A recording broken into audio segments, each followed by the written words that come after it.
ہی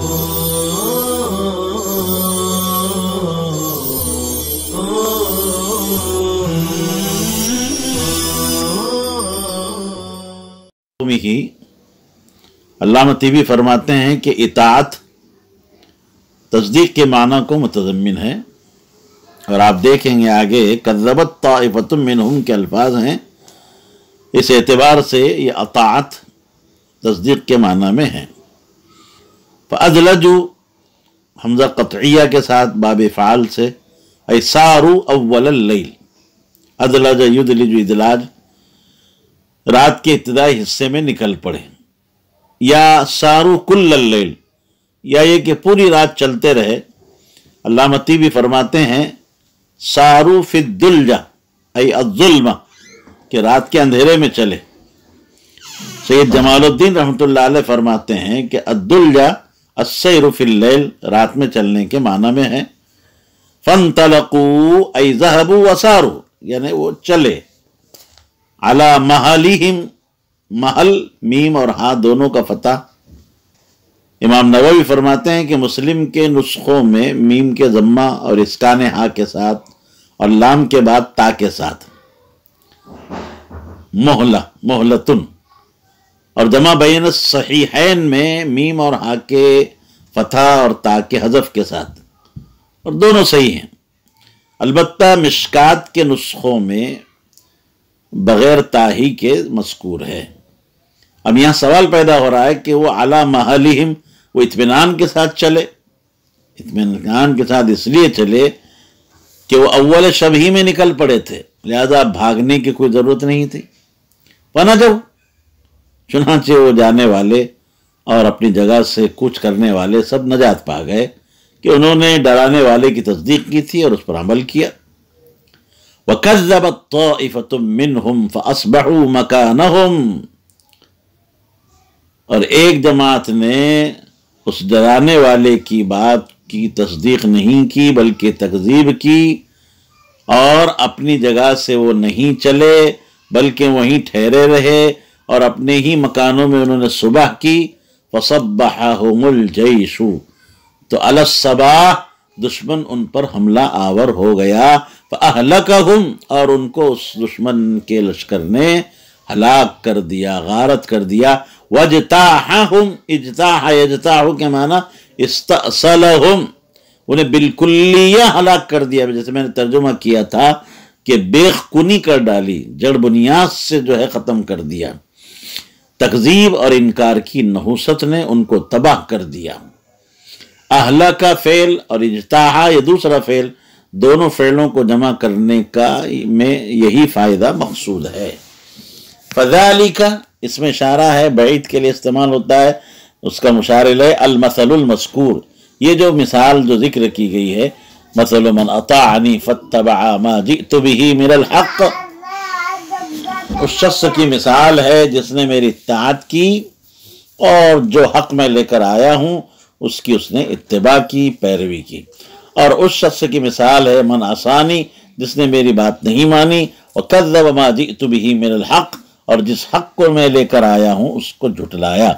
سید جمال الدین رحمۃ اللہ علیہ فرماتے ہیں کہ من جملہ تشبیہات مفروقہ کے یہ ہے کہ ذات نبی صلی اللہ علیہ وسلم کو رجل سے تشبیہ دی ہے، اس آدمی سے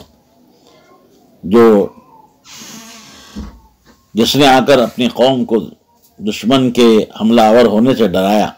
اور ما بعثہ اللہ بہ، یعنی جو حق اور جو شریعت، جو احکام لے کر آپ کو بھیجا گیا تھا، اس کو جو ہے قوم کو عذاب الہی کے قریب آنے سے ڈرانا، اس شخص کے اپنی قوم کے جیش مصبح کے ڈرانے سے تشبیہ دی گئی ہے۔ اور من اطاعہ من امتہ ومن عصاہ کو اس ڈرانے والے کی تصدیق کرنے والوں اور تکذیب کرنے والوں کے ساتھ تشبیہ دی گئی ہے۔ یہ تشبیہات مفروقہ۔ وعن ابی ہریرہ رضی اللہ عنہ قال قال رسول اللہ صلی اللہ علیہ وسلم مثلی کمثل رجل استوقد نارا فلما اضاءت ما حولها جعل الفراش وهذه الدواب التي تقع في النار يقعن فيها وجعل يحجزهن ويغلبنه فَيَتَقَحَّمْنَ فِيهَا فَأَنَا آخِذٌ بِحُجَزِكُمْ عَنِ النَّارِ وَأَنْتُمْ تَقَحَّمُونَ فِيهَا. هذه رواية البخاري ولمسلم نحوها. وقال في آخرها قال فذلك مثلي ومثلكم أنا آخذ بحجزكم عن النار هلم عن النار هلم عن النار فتغلبوني تقحمون فيها. متفق علیہ. حضرت ابو ہریرہ رضی اللہ تعالی عنہ سے روایت ہے، انہوں نے فرمایا کہ رسول اکرم صلی اللہ علیہ وسلم نے ارشاد فرمایا میری مثال اس آدمی کی جیسی ہے جس نے آگ جلائی. استوقد نارا فلما اضاءت ما حولہ، پھر جب آگ نے اپنے اطراف کو روشن کر لیا تو پروانے جعل الفراش، یعنی پروانے یعنی یہ جانور هذه الدواب یقعن، اس آگ میں گرنے لگے، اور وہ شخص انہیں روکنے لگا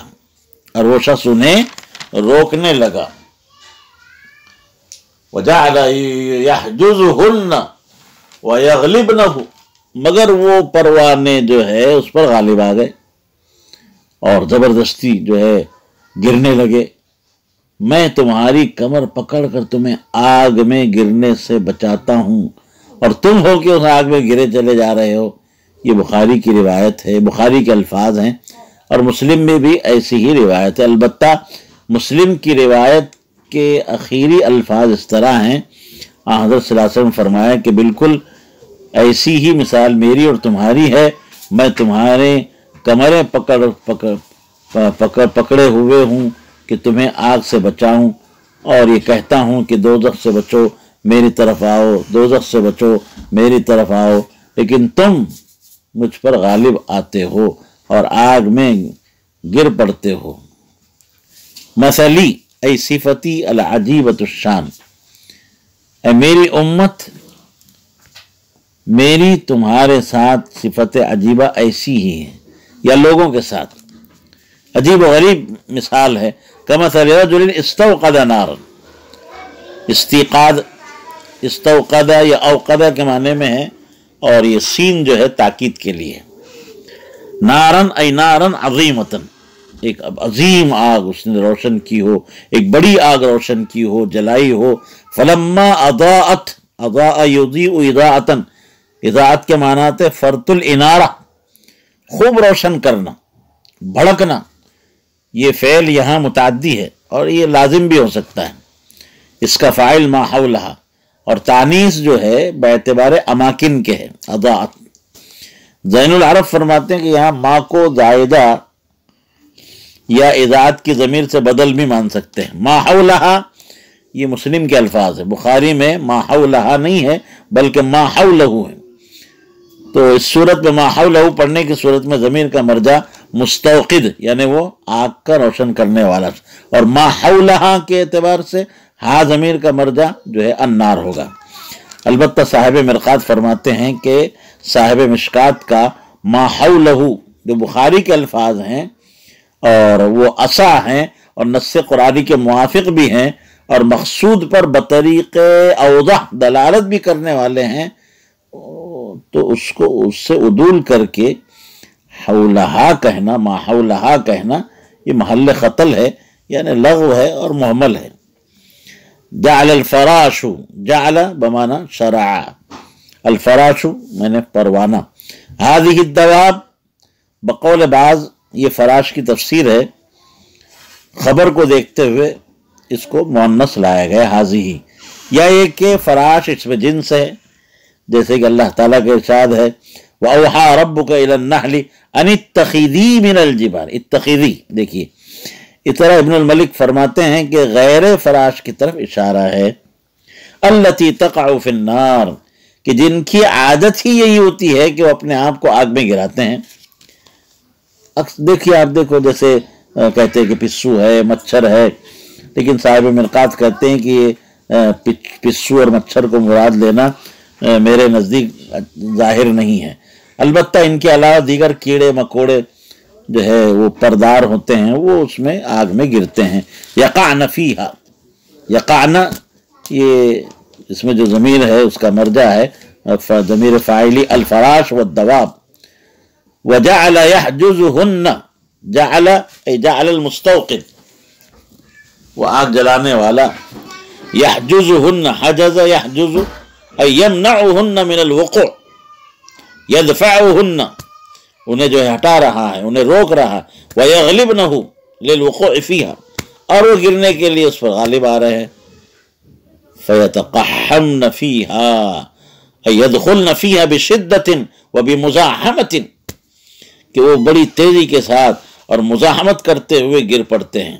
ایک قول کے مطابق الدخول فی الشیء من غیر رؤیت، کہ کسی چیز میں بلا سوچے سمجھے اور دیکھے بھالے گر پڑنا، جس کو ہلاکت یا اپنے کو تباہ کرنے سے تعبیر کیا جاتا ہے. علامہ طیبی فرماتے ہیں التقحم الاقدام والوقوع فی امر شاق، کہ کسی دشوار تر اور امر شاق میں اپنے آپ یہ جو ہے ڈالنا پڑنا، اس کو جو ہے تقحم کہا جاتا ہے. فَأَنَا آخِذٌ بِحُجَزِكُمْ، فَأَنَا میں فا فصیحہ ہے، ای اذا صح هذا التمثيل بأنك المستوقد، کہ جب یہ تمثیل صحیح ہے کہ میری مثال اس مستوقد کی طرح ہے. مستوقد کسی ہے؟ مستوقد یعنی وہ آگ روشن کرنے والا، یعنی جب یہ مثال کہ میں آگ روشن کرنے والے کے مثل ہوں، وَأَنْتُمْ كَالْفَرَاشِ، اور تم مثل پروانے کے ہو، فَأَنَا آخِذٌ. نووی فرماتے ہیں کہ آخذن دو طرح مروی ہے. ایک تو ہم جو پڑھ رہے ہیں آخذن، اس میں فاعل کا صیغہ فا کے کسرہ اور تنوین کے ساتھ، اور دوسرا ہے آخذ فعل مضارع کا صیغہ واحد متکلم. دو طرح آخذن اور آخذ. صاحب مرقات فرماتے ہیں کہ صحیح دونوں ہے، البتہ اول اشہر ہے، آخذن یہ مشہور ہے. بحجزکم، الحجزتو کی جمع ہے، معقد الازار کو کہا جاتا ہے. ومن السراویل موضع التکہ، جہاں ازار بند کو باندھا جاتا ہے، کمر کا وہ حصہ جہاں جو ہے کمر بند کیا کیا جاتا ہے، باندھا جاتا ہے، ازار کو باندھا جاتا ہے، اس کو کہا جاتا ہے. اب یاد رکھیے یہاں پر حجز کو اس کی جو تخصیص ہے اس کی وجہ یہ ہے کہ وہ ایک تو وجہ یہ ذکر کی گئی ہے کہ محل زنا ہے، کہ جس کے نیچے افحش الفواحش چیز ہوتی ہے، یا اخذ الاوسط اقوى و اوثق، درمیان کے حصے کی جو ہے گرفت اور اس کی جو پکڑ ہوتی ہے وہ بڑی مضبوط ہوتی ہے. ہم یہیں اپنا پاجامہ اور سروال کو یہیں باندھتے ہیں کمر پر، وہ اس کی پکڑ جو ہوتی ہے، گرفت جو ہوتی ہے مضبوط ہوتی ہے. تو جو پہلا معنی، پہلی جو وجہ بتائی گئی تخصیص کی محل زنا وغیرہ والی بات، یہ صاحب مرقات فرماتے ہیں کہ بعید ہے. وَأَنْتُمْ تَقَحَّمُونَ فِيهَا، تقحم یہ باب تفاعل سے، اصل میں تھا تتقحمون، ایک تا کو حذف کر دیا ہے تخفیفاً، اور ایک نسخہ صحیحہ میں تقتحمون باب افتعال سے. هذه روایت البخاری ای هذه الالفاظ، یہ الفاظ جو ہیں وہ بخاری کی روایت ہے. یا ما ذکر من اول الحدیث الى هنا، یا جو ہے هذه کا اشارہ جو اول حدیث سے لے کر یہاں تک بیان جو ذکر کیا گیا ہے یہ بخاری کی. تانیث جو یہاں پر مؤنث هذه جو کہا گیا ہے وہ باعتبار خبر کے، خبر چونکہ مؤنث ہے، ایک نسخے میں بجائے هذه کے هذا بھی ہے، اے هذا اللفظ. والمسلم نحوها، اور مسلم کی روایت بھی اسی طرح ہے، معنن الفاظا لفظا نہیں. وقال اے مسلم فی آخرها، اے آخر روایته، قال النبی صلی اللہ علیہ وسلم فذلك اے المثل المذکور، ذالک کا مشار ہے، مثلی و مثلکم. ہلم الی النار، ہلم الی النار، فرط اہتمام کی وجہ سے اس کو مکرر لایا گیا، بڑی جو ہے جہنم سے اور آگ سے اپنے آپ کو بچاؤ. اسرعوا الی وابعدوا انفسکم عن النار، میرے طرف جلدی آؤ اور اپنے آپ کو جہنم سے، آگ سے بچاؤ.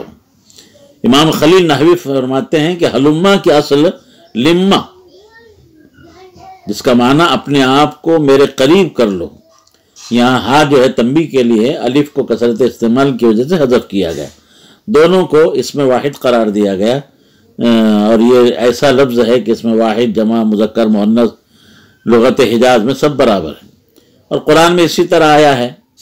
اور ہلما جو ہے منصوب علی الحال ہے، اے آخذ بحجزکم قائلا ہلما فتغلبونی، نون مشدد کے ساتھ، اصل میں تغلبوننی تھا، نون جمع کا نون وقایہ میں ادغام کیا گیا، اور ایک روایت میں فتغلبونی تخفیف نون کے ساتھ ہے۔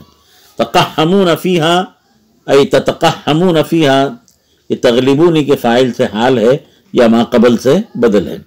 تیبی فرماتے ہیں کہ رسول اکرم صلی اللہ علیہ وسلم نے فراش کے آگ میں گرنے کی مثال بیان فرمائی، اس لیے کہ پروانے اپنے گرنے کے انجام سے بے خبر ہوتے ہیں، جاہل ہوتے ہیں، ان کی تحقیر شان کے لیے ہذہ الدواب فرمایا گیا، جیسے ارشاد خداوندی ہے ماذا اراد اللہ بہذا مثلا۔ اسی طرح میری نافرمانی کرنے والے بھی اپنی بدانجامی سے ناواقف ہے، اور میں انہیں روک رہا ہوں، وہ جہنم میں گرتے چلے جا رہے ہیں۔ یہ سب اس طالب دنیا کے لیے تعریض ہے، اشارہ ہے، جو اپنے کو دنیا میں اور ما فی الدنیا میں مشغول کر کے آخرت سے غافل ہے اور اپنے کو ہلاک کر رہا ہے۔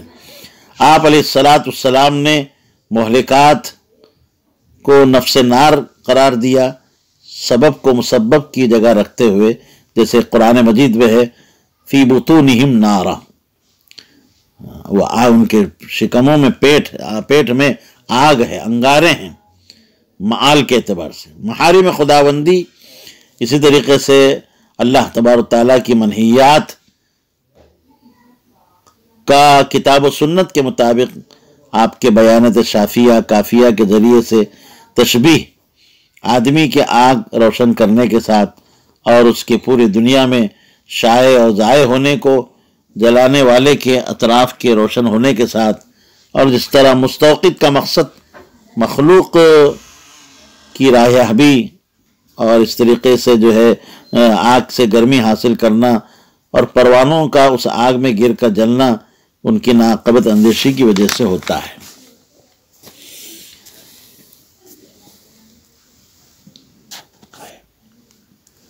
وعن ابی موسیٰ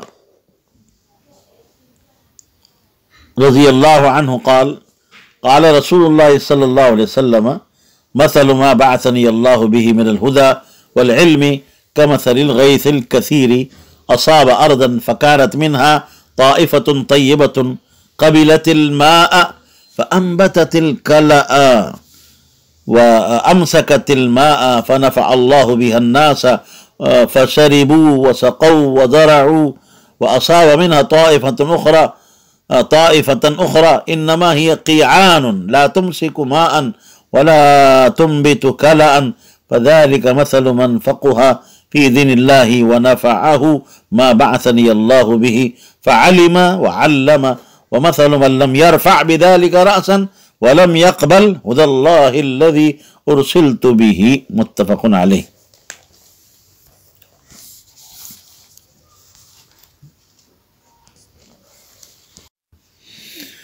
حضرت ابو موسیٰ رضی اللہ عنہ سے روایت ہے، وہ فرماتے ہیں کہ رسول اللہ صلی اللہ علیہ وسلم نے ارشاد فرمایا کہ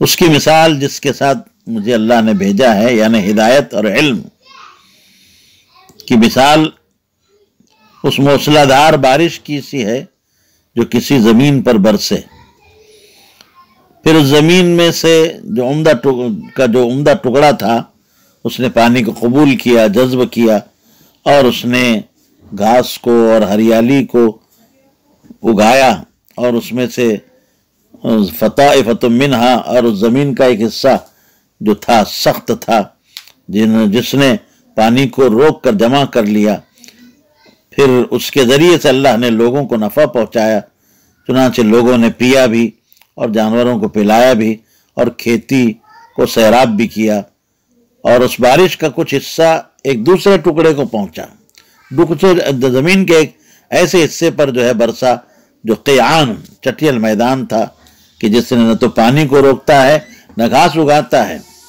یہ مثال اس کی ہے جس نے اللہ کے دین کے سمجھنے میں مہارت حاصل کی، اور جس چیز کے ساتھ اللہ نے مجھے بھیجا ہے اس نے اس کو فائدہ پہنچایا، بس اس نے خود سیکھا اور دوسروں کو سکھایا۔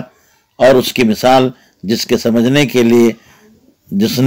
سمجھنے کے لیے سر ہی کو نہ اٹھایا، یعنی بالکل توجہ نہیں کی، اور نہ اللہ کی اس ہدایت کو جس کے ساتھ میں بھیجا گیا ہوں اس کو قبول کیا۔